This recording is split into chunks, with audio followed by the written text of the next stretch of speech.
We're going to go right into our story, which is the government of India blocking 20 YouTube channels and 2 websites publishing anti-India content. In a press release, India's Ministry of Information and Broadcasting articulated that they had blocked these channels in order to take down Pakistan's misinformation campaign against India.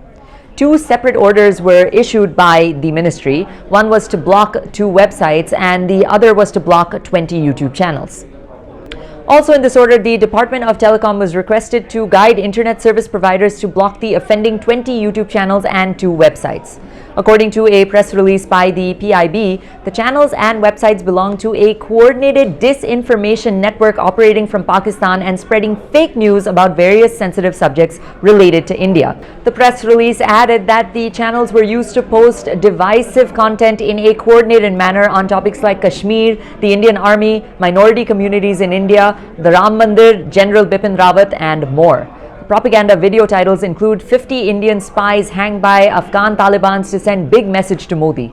Kashmir Mujahideen targets Indian army with rockets. Pakistan surprises to India on the Rajasthan border. The PIB press release also specifically names the NAYA Pakistan Group, or the NPG, as the platform for the anti-India disinformation campaign.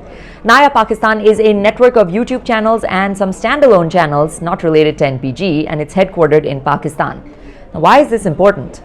Well, besides the fact that the NAYA Pakistan Group is basically an interconnected disinformation network spreading fake news about extremely sensitive subjects related to India, the NPG has a significant following.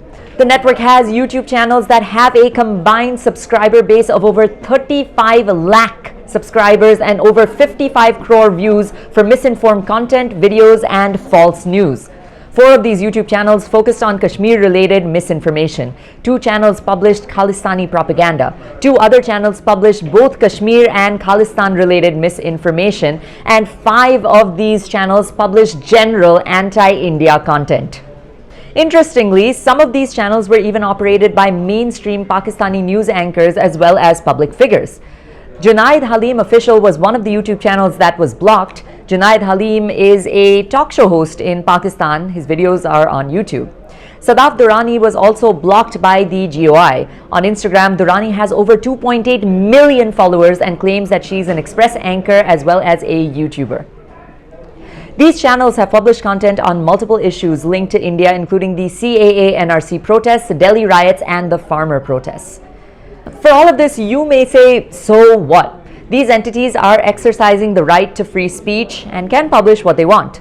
Well, not exactly, because these channels were trying to incite minorities against the government of India. According to the government, I quote, it was also feared that these YouTube channels would be used to post content to undermine the democratic process in India's upcoming elections in 5 states. So what action has India taken? The INB ministry stated that most of the content pertains to subjects sensitive from the perspective of national security and are also factually incorrect. One major misconception about the CAA is that it is anti-Muslim. This is misinformation. The CAA is for religiously persecuted refugees from Pakistan, Bangladesh, and Afghanistan. Muslims make up the religious majority in all 3 of these nations, hence they are not part of the CAA. With this being said, the CAA does not apply or affect any Muslim citizen residing in India.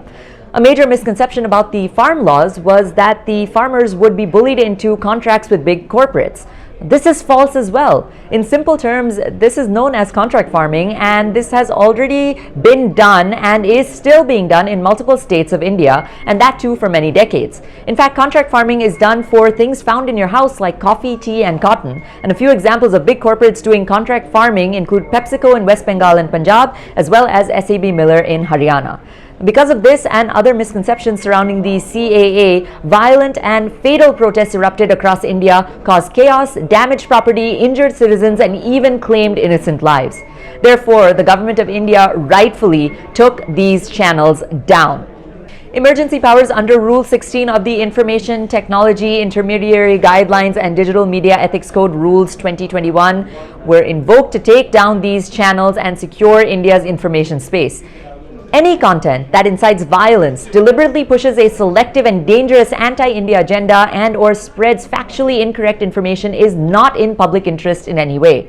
Any online social media channel, this includes my social media handles as well as yours, will rightfully be suspended, blocked, or investigated if they contain content that endangers others or are false and/or misleading. The NAYA Pakistan Group had over 55 crore views from, think about it, just 20 YouTube channels and 2 websites. 55 crore views. With that being said, one can see the massive reach that just a handful of YouTube channels have. Clearly, the danger that's associated with spreading false information is potentially very serious. So what can we do about it? Well, we all watch and consume content on YouTube as well as online. So whatever it is that you choose to consume, it's incredibly important to do your own research on issues, question sources, and do not blindly trust what you read and watch. Please share this video to viewers that need to see it to help stop spreading fake propaganda and misinformation. Thanks for watching News 9. Until next time, this is Priyanka signing off. Namaste.